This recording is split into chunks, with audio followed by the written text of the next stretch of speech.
বন্ধুরা, তোমাদের কি আমার রান্না একদম ভালো লাগছে না? তোমাদের রান্না শেখাবো বলে রোজ রোজ কষ্ট করে প্রত্যেকটা রেসিপি তোমাদের সঙ্গে শেয়ার করছি, তোমরা একটুও দেখছো না। আজকের ভিডিওটা দেখার জন্য তোমাদের কাছে অনুরোধ রাখছি। আজকের রেসিপি জিরা ইলিশ। এখানে আমি 4 পিস বড় সাইজের ইলিশ মাছ নিয়েছি, নুন হলুদ মাখিয়ে নিয়েছিলাম। এবার আমি 10 মিনিট রেস্টে রেখে দেব। জিরা ইলিশ বানানোর জন্য 1 চামচ জিরে আর 2টো শুকনো লঙ্কা নিয়ে নিয়েছি। এখন আমি শিলে বেটে নেব। এখন একটা ফ্রাই প্যান নিয়ে নিয়েছি, এর মধ্যে দিয়ে দিলাম 4 পলা সর্ষের তেল, আর দিয়ে দেব 1 চামচ হলুদের গুঁড়ো। কালারের জন্য দিয়ে দেব 1 চামচ কাশ্মীরি লঙ্কার গুঁড়ো। আর যে মশলাটা আমি শিলে বেটে নিয়েছিলাম, জিরে আর শুকনো লঙ্কা, সেই মশলাটা এর মধ্যে দিয়ে দেব।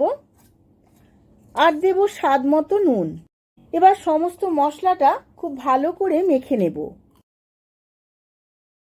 আমরা বেশিরভাগ সময়ই জানি ইলিশ মাছ সর্ষে বাটা দিয়েই খুব খেতে ভালো লাগে, কিন্তু জিরে আর শুকনো লঙ্কা দিয়ে এইভাবে যদি একবার ডবগা ইলিশ আপনারা রান্না করেন, তার যে কি অনবদ্য স্বাদ হয় আপনারা না খেলে বুঝতেও পারবেন না।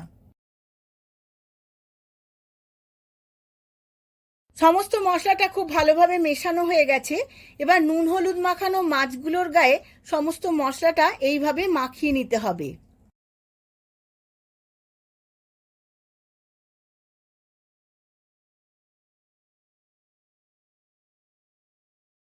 সমস্ত মাছগুলোর গায়ে মশলাটা মাখানো হয়ে গেছে।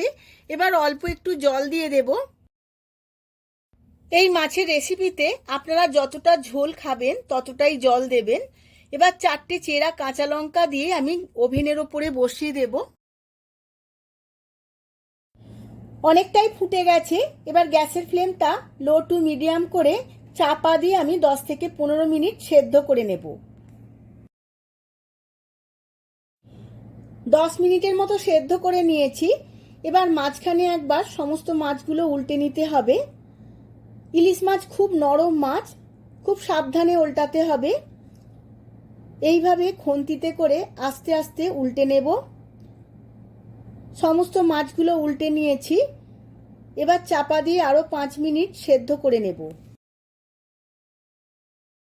রেসিপিটা আমার একদম রেডি হয়ে গেছে। এবার গ্যাসের ফ্লেমটা অফ করে দিয়ে সার্ভ করে নেব। 20 থেকে 25 মিনিট সময় লেগেছে। গরম ভাতের পাতে এই রকম একটি জিভে জল ঝরানো রেসিপি থাকলে লাঞ্চটা একদম জমে যাবে। আপনারাও এই একইভাবে বাড়িতে একবার বানিয়ে নিন। আর কেমন লাগলো আমার কমেন্ট বক্সে কমেন্ট করে জানান। ভিডিওটা যদি ভালো লেগে থাকে ভিডিওটিতে প্রচুর লাইক শেয়ার করবেন।